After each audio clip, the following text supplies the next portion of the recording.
अस्सलामुअलैकुम class second year chapter number 11 heat. Student, आज के लेक्चर के अंदर हम डिस्कस करने जा रहे हैं एक न्यूमेरिकल प्रॉब्लम। ये न्यूमेरिकल प्रॉब्लम जिस टॉपिक का है, इस टॉपिक का नाम है Carnot engine. What is Carnot engine? Basically Carnot engine एक हीट इंजन का नाम है और इस इंजन के थ्रू हम हीट एनर्जी को वर्क डन के अंदर कन्वर्ट करते हैं, यानी a device that is used to convert heat into work is said to be heat engine। तो हीट इंजन उसी डिवाइस का नाम है जो इनपुट पर हीट एनर्जी को ले और आउटपुट पे आपको वर्क डन सप्लाई करे। So what is Carnot engine? Carnot engine ये एक ऐसी डिवाइस थी जिसकी एफिशिएंसी रियल इंजन्स के लिहाज से मैक्सिमम होती है। इसकी एफिशिएंसी 100 के इक्वल नहीं होती, लेकिन आप कह सकते हैं कि इसके अंदर बाकी इंजन जैसे लॉसेस नहीं होते। अगर बाकी इंजन के अंदर हीट लॉस हो रहा है, बाकी इंजन के अंदर फ्रिक्शन लॉसेस हो रहे हैं, तो कार्नो इंजन के अंदर हीट लॉसेस या फ्रिक्शन लॉसेस नहीं होते। तो इस लिहाज से हम कह सकते हैं कि जो एफिशिएंसी है, कारकर्दगी है कार्नो इंजन की, वो बाकी इंजन से बेहतर है। तो एफिशिएंसी क्या है? एफिशिएंसी मीन्स दो चीज़ों का रेशो। दो चीज़ें क्या? आप इनपुट पे कितनी एनर्जी सप्लाई कर रहे हैं, आउटपुट पे आपको कितनी एनर्जी मिल रही है। इन दो बातों का जो रेशो है, इसी रेशो को आप नाम देते हैं कारकर्दगी यानी कि एफिशिएंसी का। आइए शुरू करते हैं स्टूडेंट आज का न्यूमेरिकल। इस न्यूमेरिकल में हमसे कहा जा रहा है the low temperature reservoir of a Carnot engine is at -3 degree centigrade and has an efficiency of 40%। It is desired to increase the efficiency to 50%. By how much degree should the temperature of hot reservoir be increased? Question के अंदर कहा जा रहा है आपसे कि अगर आपके पास एक लो टेम्परेचर रिजर्वायर हो, लो टेम्परेचर रिजर्वायर किसे कहेंगे? स्टूडेंट, जिसका टेम्परेचर कम हो या जो हीट एब्जॉर्ब करता है, हम उसे लो टेम्परेचर रिजर्वायर करते हैं। मीन्स हम सिंक की बात कर रहे हैं। तो एक इंजन के अंदर बुनियादी तौर पर तीन हिस्से होते हैं। एक हिस्सा जो हीट हमें सप्लाई करता है, वो हम उसे सोर्स कह देते हैं, और वो हिस्सा जो हीट को एब्जॉर्ब करता है, जो इंजन से हीट निकलेगी उसे एब्जॉर्ब करेगा, आप उसे सिंक कहेंगे। जबकि एक और पार्ट होता है जिसे इंजन कहते हैं, जो हीट एनर्जी को वर्क डन में कन्वर्ट करता है, वर्किंग सब्सटेंस जो भी। तो क्वेश्चन के अंदर हमें बता दिया है कि इंजन का जो लो टेम्परेचर रिजर्वायर है, जो हीट को एब्जॉर्ब करता है, उसका टेम्परेचर -3 डिग्री सेंटीग्रेड है और उसकी एफिशिएंसी कितनी है? 40%। 40% मीन्स दैट के 100% अमाउंट ऑफ हीट एनर्जी को ये 40% वर्क डन में कन्वर्ट करेगा, जबकि 60% जो वर्क डन एनर्जी है बेसिकली वो वेस्ट हो जाएगी, वो यूटिलाइज नहीं होगी वर्क डन के अंदर। It is desired to increase the efficiency. हम ये चाहते हैं कि एफिशिएंसी 40 से बढ़ जाए। कितनी बढ़ जाए? 40 से बढ़कर 50 हो जाए। By how much degree should the temperature of hot reservoir be increase? तो ऐसा करने के लिए आपको दो काम करने होते हैं। अगर आप चाहते हैं कि एफिशिएंसी बढ़ जाए, तो दो ऑप्शन से एफिशिएंसी को इंक्रीज करने के। पहला ऑप्शन ये होता है कि आप जहाँ से हीट ले रहे हैं, जिस बॉडी से, जिसको आप सोर्स कहते हैं, आप उसके टेम्परेचर को इंक्रीज कर दें। जितना ज़्यादा आप सोर्स के टेम्परेचर को बढ़ाएंगे, एफिशिएंसी बढ़ जाएगी। ऑप्शन टू अगर देखा जाए, तो ऑप्शन टू ये होता है एफिशिएंसी को बढ़ाने का कि आप जिस ऑब्जेक्ट को हीट रिटर्न कर रहे हैं, या जो ऑब्जेक्ट हीट एब्जॉर्ब कर रहा है, जिसे आप सिंक कहते हैं या जिसे आप लो टेम्परेचर रिजर्वायर भी कहते हैं, आप उसके टेम्परेचर को डिक्रीज करते जाइएगा। जितना डिक्रीज करेंगे आप, तो एफिशिएंसी इंक्रीज हो जाएगी। यानी एफिशिएंसी को इंक्रीज करने के दो ऑप्शन हैं, या तो हॉट बॉडी का टेम्परेचर बढ़ा दिया जाए, या कोल्ड बॉडी के टेम्परेचर को आप क्या करें? कम कर दें। तो इन दो ऑप्शन में से हम एक ऑप्शन को एट अ टाइम यूज करते हैं। इस क्वेश्चन के अंदर भी एक ही ऑप्शन के हवाले से उन्होंने बात की है कि how much degree should the temperature of hot reservoir be increase, यानी हॉट रिजर्वायर टेम्परेचर कितना बढ़ाना चाहिए। तो इस क्वेश्चन के अंदर हमें टेम्परेचर डिटरमिन करना है, how much the temperature of the reservoir should be changes in order to increase the efficiency from 40 to 50%।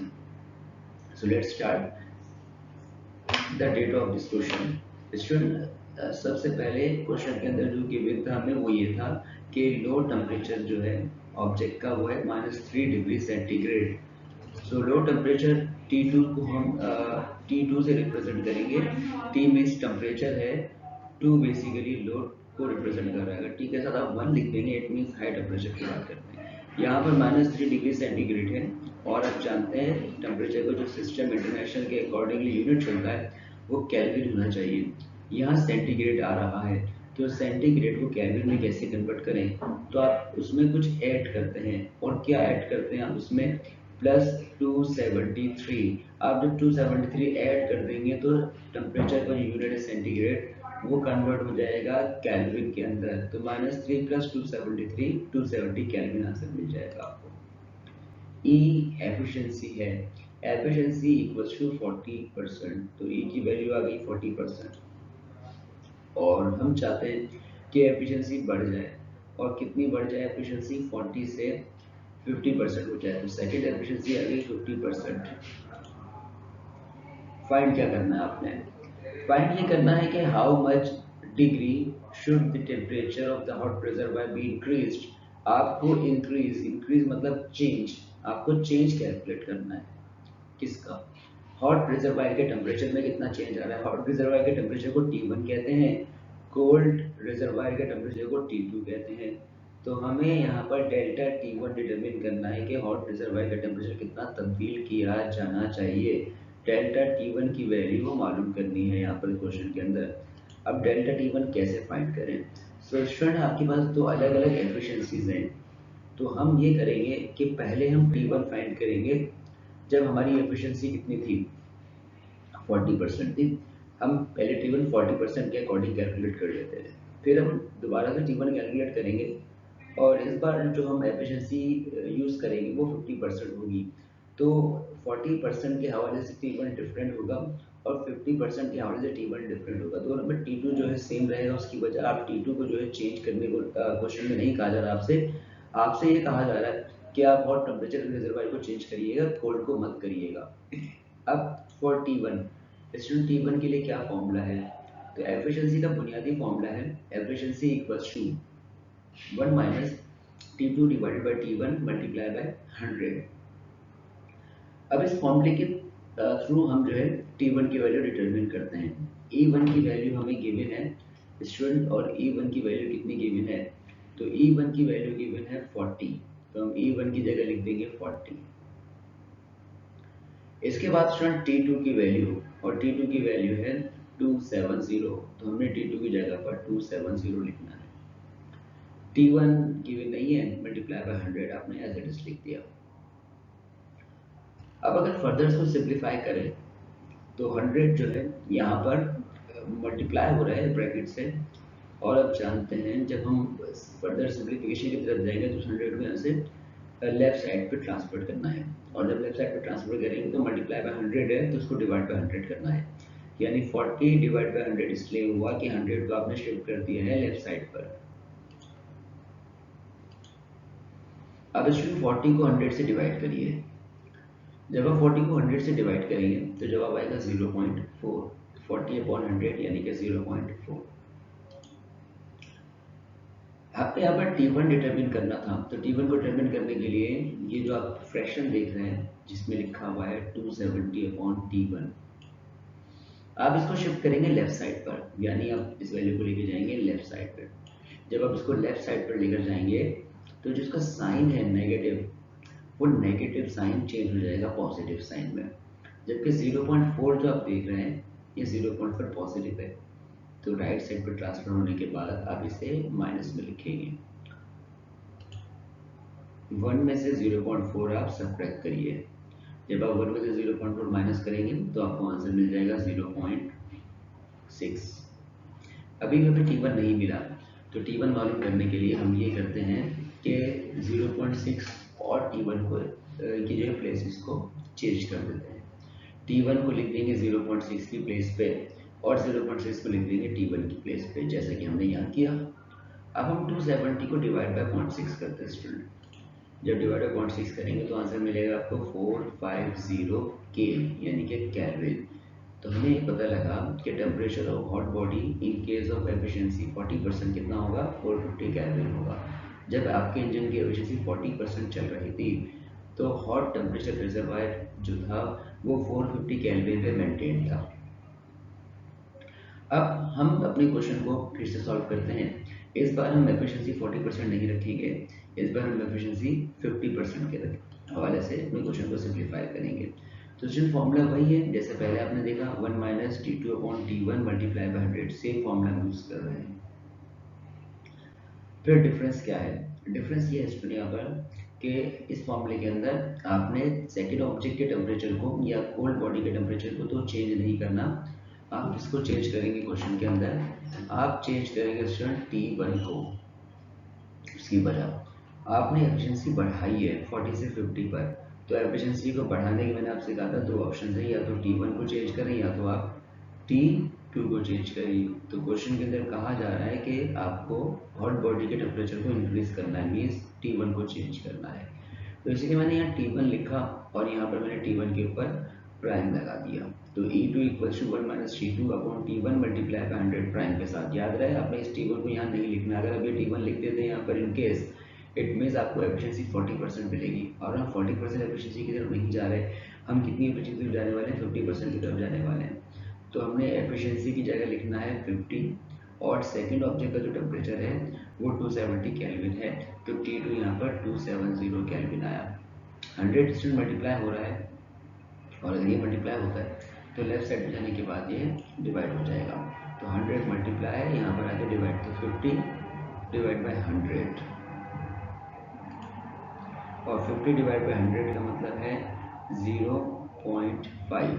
50 divide by 100 का मतलब है 0.5 equals to 1 minus 270 upon T1 prime. अब स्टूडेंट हम ये करेंगे यहाँ पर कि अगर इसको फर्दर सिंप्लीफाई करें तो फर्दर सिंप्लीफाई करने के लिए यहाँ पर हम ये करेंगे कि 270 अपॉन T1 जो है माइनस है फ्रैक्शन, तो अगर हम इसको शिफ्ट करते हैं लेफ्ट साइड पर और 0.5 को शिफ्ट करते हैं राइट साइड पर तो इनके साइन चेंज हो जाएंगे। तो माइनस का 270 जो है राइट पर आने के बाद देखिए पॉजिटिव 270 में चेंज हुआ और प्लस का 0.5 जो है राइट साइड में आने के बाद माइनस का 0.5 में चेंज हुआ। अब आप 1 में से 0.5 को माइनस करिए, जब आप 1 में से 0.5 माइनस करेंगे तो आपको आंसर मिलेगा 0.5। हमें यहाँ पर T1 डिटरमिन करना है, तो T1 को फाइंड करने के लिए आप इनकी प्लेसेस चेंज करिए T1 प्राइम को, तो T1 प्राइम जाएगा 0.5 की जगह पर और 0.5 T1 दोनों का आपने जब आप जो इनका रेशियो लेते हैं 270 और 0.5 का तो आपको मिलता है 540 kelvin. It means that student efficiency जब 50% होगी तो 50% एफिशिएंसी के केस में हॉट बॉडी का टेम्परेचर 540 केल्विन होना चाहिए और जब स्टूडेंट एफिशिएंसी होगी 40%, देखिए 40%, तो टेम्परेचर कितना है 450 केल्विन, यानी 450 केल्विन 40% के लिए है, 540 केल्विन 50% के लिए है। तो इट मीन्स दैट अगर आपको एफिशिएंसी 50 जानी है तो 5, लेकिन प्रॉब्लम ये कि आपको ऑलरेडी आपके पास एफिशिएंसी 40% है, आपने 50% उसके बाद करनी है। मीन्स आपके पास जो ऑब्जेक्ट है अभी उसका ऑलरेडी टेम्परेचर 450 है, आपने इसमें इजाफा कितना करना है? तो आप कहेंगे अगर 50 चाहिए तो टेम्परेचर 540 होना चाहिए, लेकिन 450 तो ऑलरेडी मेंटेन्ड है, 450 में कितना बढ़ाएं कि 540 हो जाए? तो उसको चेक करने का तरीका ये है कि आप 540 में से 450 को माइनस करिए, तो जब माइनस करेंगे तो आपको आंसर मिल जाएगा 90 केल्विन। सो 90 केल्विन वो टेम्परेचर है, अगर आप हॉट बॉडी के टेम्परेचर में 90 केल्विन का इजाफा कर देंगे तो ये इजाफा करने से ये होगा कि जो एफिशिएंसी है कार्नो इंजन की वो 40% से बढ़ जाएगी और कितनी हो जाएगी बढ़ के स्टूडेंट? 50% हो जाएगी। तो एफिशिएंसी को बढ़ाने के लिए आपको क्या करना चाहिए? टेम्परेचर को चेंज करना चाहिए। आप अगर 90 केल्विन की जगह पर लेट सपोज आप 150 केल्विन इंक्रीज कर देते हैं तो आप एफिशिएंसी मोर देन 50% पे चले जाएंगे। जैसे जैसे आप T1 के टेम्परेचर में इजाफा करते जाएंगे, देखिए हमने 450 से आपने यहाँ पे टेम्परेचर कर दिया है 540, तो आपने चेंज लेकर आए हैं। आप 540 की जगह पर कर सकते थे 600, 700, 800, तो आप जैसे जैसे टेम्परेचर में इजाफा करेंगे तो इट मीन्स हमारे जहन में ये होना चाहिए कि एफिशिएंसी के अंदर भी उसी कदर इजाफा होता जाएगा। तो तो इस क्वेश्चन के अंदर हमने ये देखा कि अगर हॉट बॉडी के टेम्परेचर में तब्दीली लेकर आ जाए तो एफिशिएंसी बढ़ जाती है। इसी क्वेश्चन को आप ऐसे भी कर सकते हैं कि अगर आपसे कहा जाए कि how much degree should the temperature of cold reservoir be decrease, यानी हॉट की जगह पर कोल्ड आ जाए, इंक्रीज की जगह पर डिक्रीज आ जाए, तो फिर आपको डेल्टा T1 फाइंड नहीं करना, फिर आपको डेल्टा T2 फाइंड करना है। जब डेल्टा T2 फाइंड करेंगे तो यहाँ तक तो प्रोसीजर सेम रहेगा, T1 इक्वल टू 450 केल्विन तक। फिर जब फर्दर सॉल्व करेंगे तो आप इस बार जो T1 की जगह लिखेंगे वो 450 लिखेंगे और यहाँ से आप क्या कैलकुलेट कर लेंगे T2। तो आपके पास यहाँ पर 2 सेकंड टेम्परेचर आएंगे क्योंकि आप सेकंड टेम्परेचर को डिक्रीज करना चाह रहे हैं, तो फिर उनका जो डिफरेंस लेंगे वो डिफरेंस आपका डेल्टा T2 मिलेगा। तो स्टूडेंट इसको ट्राई करिएगा, इस क्वेश्चन को इस तरह ट्राई करिएगा कि हॉट की जगह पर लिखिएगा कोल्ड और इंक्रीज की जगह पर लिखिएगा डिक्रीज। तो डाटा तो यही रहेगा, बस डेल्टा T1 की जगह आपने क्या लिखना है डेल्टा T2 और T1 तक आपने सेम सॉल्व करना है। फिर फॉर T1 प्राइम नहीं लिखेंगे आप इसे लिखेंगे फॉर T2 प्राइम, यानी T2 के ऊपर प्राइम लग जाएगा और T1 पे प्राइम हटेगा। आप बोलेंगे T1 की जगह क्या लिखें, तो T1 की जगह आपको 450 लिखना होगा और सॉल्व करके आप T2 प्राइम निकालेंगे। अब 2 T2 हो जाएंगे, एक सेकंड टेम्परेचर की और एक आप फाइंड करेंगे, दोनों का डिफरेंस लेंगे तो आपको क्या मिल जाएगा, आपको डेल्टा T2 मिल जाएगा। तो स्टूडेंट अपने इस लेक्चर को यहीं पर वाइंड अप करते हैं, इंशाल्लाह नेक्स्ट लेक्चर के अंदर आपसे मुलाकात होगी।